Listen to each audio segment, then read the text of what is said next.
Selamat pagi, berjumpa lagi bersama Ibu Sondi dalam pelajaran Bahasa Indonesia. Hari ini kita akan membahas satu topik penting dalam pelajaran Bahasa Indonesia. Apakah itu? Yuk kita sama-sama membahas mengenai gagasan pokok. Apa itu gagasan pokok? Gagasan pokok itu disebut juga sebagai ide dasar atau sebuah inti pembahasan yang tertulis di dalam paragraf.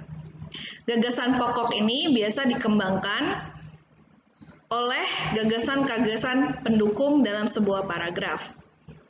Dan kita bisa menemukan gagasan pokok ini dalam kalimat utama yang menjadi topik pembahasan.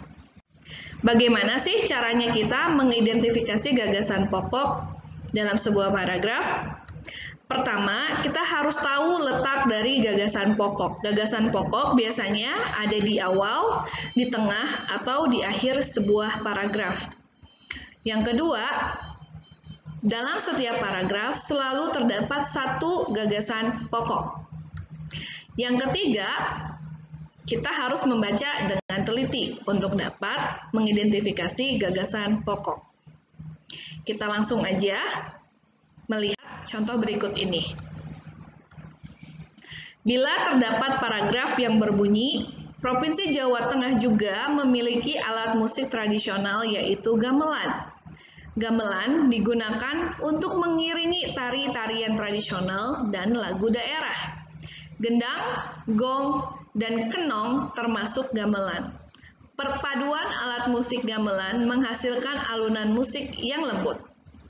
Menurut kalian, mana sih gagasan pokok dari paragraf ini?